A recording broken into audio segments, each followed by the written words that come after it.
17 मई 2025 को एक लड़का और लड़की की शादी होती है। धूमधाम से परिवार के लोग, रिश्तेदार, आसपास के सभी लोग उसमें शामिल होते हैं। दूल्हा जब अपनी दुल्हन को विदा कर कर लेके जाता है, तब दुल्हन उसके साथ 13 दिन तक रुकती है। इसके बाद दुल्हन अपने घर चली जाती है और घर जाने के बाद फिर से उस दुल्हन को लाने की तैयारी चल रही थी। लेकिन अचानक से खबर पहुंचती है कि 10 जून 2025 को दुल्हन अपने प्रेमी के साथ भाग गई है। उस दुल्हन के जो पिता हैं वो नज़दीकी पुलिस स्टेशन पहुंच जाते हैं, जो कि उत्तर प्रदेश के जिला बदायूं का बिसोली थाना लगता है। पुलिस ने इस मामले को गंभीरता से लिया और आखिरकार उस दुल्हन की और साथ ही उसके प्रेमी की तलाश करना शुरू कर देती है। पुलिस कई दिन के बाद आखिरकार उन्हें ढूंढ लेती है, तलाश कर लेती है और थाने पर लेके आ जाती है। और जैसे ही उनके आने की खबर लगती है तो ससुराल वाले भी और मायके पक्ष दोनों ही लोग इकट्ठा हो जाते हैं। दूल्हा भी पहुंच जाता है। दूल्हे से पूछा जाता है कि तुम क्या कार्रवाई चाहते हो, तो दूल्हा रोने लगता है। रोते हुए कहता है कि साहब, मुझे खुशी इस बात की है कि मैं राजा रघुवंशी बनने से बच गया हूं। मैं तो इसके लिए पूरी तैयारी कर चुका था। हनीमून पर जाने के लिए हम लोगों ने बिल्कुल पूरा प्लान बना लिया था और नैनीताल जा रहे थे। जैसे इसके भागने की और उसके वापस आने की खबर लगी, बस मुझे खुशी है, मैं कोई कार्रवाई नहीं चाहता। वाकई कोई कार्रवाई नहीं होती है। दुल्हन अपने प्रेमी के साथ चली जाती है। दूल्हा खुशी खुशी अपने घर आ जाता है। यहाँ दूल्हा अपने आप को जितना लकी मान रहा था, आज की कहानी जो मैं आपको सुनाने जा रहा हूँ, शायद ये व्यक्ति इतना लकी नहीं था, क्योंकि जो इसकी पत्नी ने उसके साथ किया था वो वाकई सोनम की कहानी को एक बार फिर से याद कर देती है, ताज़ा कर देती है। आदाब, नमस्कार, सत श्री अकाल। मैं उस्मान सैफी। आज की जो सच्ची घटना मैं आपको सुनाने जा रहा हूँ, ये सच्ची घटना है राजस्थान प्रदेश का एक ज़िला है अलवर, और अलवर ज़िले का ही एक थाना लगता है खेरली। खेरली बाईपास की ये सच्ची घटना है। बात कर रहा हूँ 8 जून 2025 की सुबह लगभग 4 बजे के आसपास का वक्त रहा होगा। एक घर से रोने की, चीखने चिल्लाने की आवाज़ें आ रही थी, और जैसे ही आसपास के लोगों तक ये आवाज़ें पहुँचती हैं, आसपास के लोग तुरंत ही वहाँ पर पहुँचते हैं। एक व्यक्ति है जो कि टेंट का कारोबारी है, करोड़पति वो आदमी है। नाम उसका मान सिंह उर्फ वीरू होता है, उम्र जिसकी 47 साल के आसपास। उसकी तबीयत अचानक से खराब हो जाती है। आसपास के लोग मिलकर उस व्यक्ति को सीधा हॉस्पिटल लेके जाते हैं। हॉस्पिटल में उसका उपचार शुरू होता है और डॉक्टर साहब कहते हैं कि हम इसे बचा नहीं पाए, ये मर गया है। अब उसके मरने की खबर जो उसके रिश्तेदारों को, उसके परिवार वालों को पहुंच जाती है, तो परिवार वाले, रिश्तेदार ये सब परेशान थे, ये सोचकर कल तक तो बिल्कुल ठीक था, लेकिन अचानक से इसको हो क्या गया है। तभी घर वाले परेशान थे, लेकिन उसकी जो 2 बीवियां थीं वो ज्यादा परेशान थीं। अपने पति को याद कर करके वो बेहिसाब तरीके से रो रही थीं, बिलख रही थीं। वो कह रही थी कि बच्चों का क्या होगा, हम लोग कैसे करेंगे, कैसे होगा परिवार का भरण पोषण।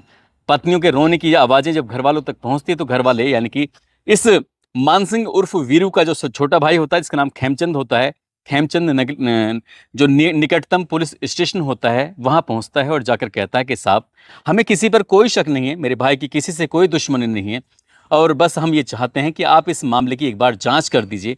यदि कोई दोषी हो तो उसको गिरफ्तार करके जेल भेज देना, यदि कोई दोषी ना हो तो कोई बात नहीं है, बस हमारी तसल्ली के लिए आप इस मामले में एफआईआर दर्ज कर लीजिए।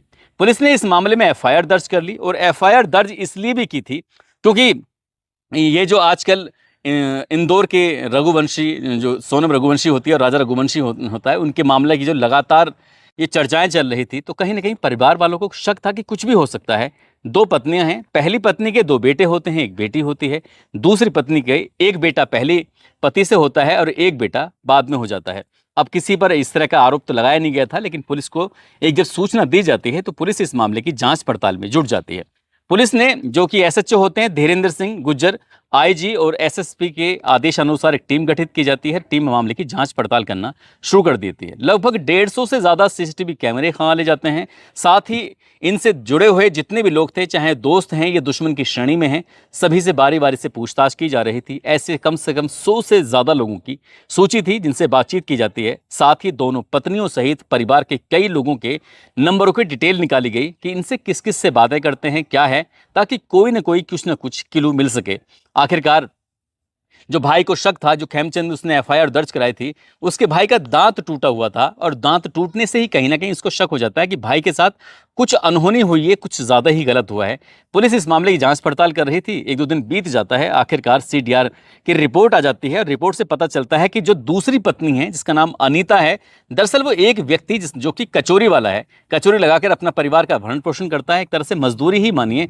नाम उसका काशीराम उर्फ काशी होता है, जो कि सूर्यनगर का निवासी होता है। बहुत सारी बातें हो रही थी, और ये बातें थोड़े बहुत दिनों से नहीं, लगभग 4 साल से लगातार ऐसी बात कर रहे थे जैसे मियाँ और बीबी करते हैं।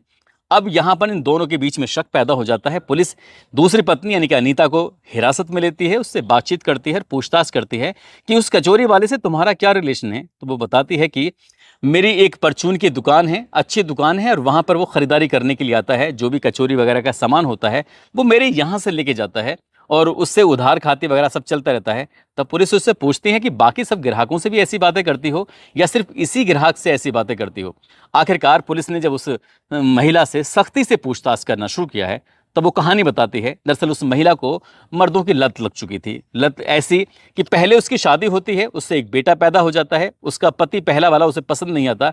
इसी बीच में उसकी मान सिंह उर्फ वीरू से भी मोहब्बत हो जाती है। मान सिंह उर्फ वीरू से प्यार होता है, शादी कर लेती है। शादी के बाद उसको एक बेटा पैदा हो जाता है और ये प्यार ज्यादा दिन तक चल नहीं पाता। फिर कचौरी वाले से प्यार हो जाता है, यानी कि तीसरा व्यक्ति उसको उसकी जिंदगी में आ जाता है। दोनों प्यार, मोहब्बत, दोस्ती, ये सब चीजें होने के साथ साथ अवैध संबंध भी स्थापित हो जाया करते। और जब जब इनको मौका मिलता था, जब जब अकेले होते थे, तन्हा होते थे, तो वो कचौरी वाला भी इसके पास आ जाया करता था, जिसका नाम काशीराम उर्फ काशी होता है। आखिरकार इनके प्यार, मोहब्बत, ये सब चल रहा था। और एक साल पहले, इस घटनाक्रम से एक साल पहले, आखिरकार उसके पति यानी कि वीरू को ये पता चल जाता है कि उसकी पत्नी अनीता का काशी के साथ कुछ चक्कर चल रहा है, इनके अवैध संबंध हैं। उसने इस बात का विरोध किया और उसने मिलने पर, उनके बात करने पर पाबंदी लगा दी। उसने कहा कि कोई भी तुम्हारी दुकान पर खरीदारी कर सकता है लेकिन काशी नहीं आएगा। इस बात को देखते हुए आए दिन घर में झगड़ा होता था, फसाद होता था। जब काशी को लगने लगा कि वो अपनी प्रेमिका से यानी कि अनीता से मिल नहीं पा रहा है, तब इन दोनों ने प्लान बनाया कि क्यों ना इस वीरू को रास्ते से हटा दिया जाए। और इसके लिए तारीख तय की जाती है और पूरी प्लानिंग की जाती है। प्लानिंग कुछ इस तरह से होती है कि भविष्य में ये कभी पकड़े नहीं जाएंगे। और सटीक प्लानिंग के साथ आखिरकार वो तारीख आती है, 7-8 जून 2025 की वो रात थी। जैसे ही ये वीरू अपनी पत्नी के साथ कमरे में सोने के लिए चला जाता है तो इसने मेन दरवाज़ा, एक पहली पत्नी अलग रहती थी, दूसरी पत्नी अलग दूसरे घर में रहती थी। अब ये जब दूसरी पत्नी के साथ है, 7-8 जून 2025 की उस रात में दरवाज़ा खुला हुआ था। अब यहाँ पे प्रेमी अपने साथ 4 किलर्स को लेके आता है, जिनको उसने 2 लाख रुपए की रकम दी हुई थी कि आज एक आदमी को निपटाना है। आराम से बैठ के तसल्ली से शराब पीते हैं। शराब पीने के बाद फिर वो कत्ल करते हैं। अब यहाँ कत्ल करने में जो वीरू का कत्ल होता है उसमें काशी की भी पूरी भूमिका थी और उसकी जो प्रेमिका यानी कि मरने वाले की जो पत्नी है अनीता, उसकी भूमिका होती है। वो हाथ पैर पकड़ते हैं, उसके बाद फिर तकिए से और तौलिए का रस्सा बना के गला घोंटा जाता है। और इसी बीच में जब वो अपने बचाने की कोशिश कर रहा था तो इसी बीच बचा में जब उसको घूंसा मारा जाता है तो उसका दांत टूट जाता है। यहीं से मरने वाले के भाई खेमचंद को शक होता है और वो पुलिस में एफआईआर दर्ज कराता है। पुलिस मामले की जांच करके आखिरकार दूसरी पत्नी को गिरफ्तार करती है, उसके प्रेमी को भी गिरफ्तार करती है और प्रेमी के साथ जो 4 और लोग थे उनमें से एक तो इस खबर के पढ़े जाने तक गिरफ्तार कर लिया जाता है।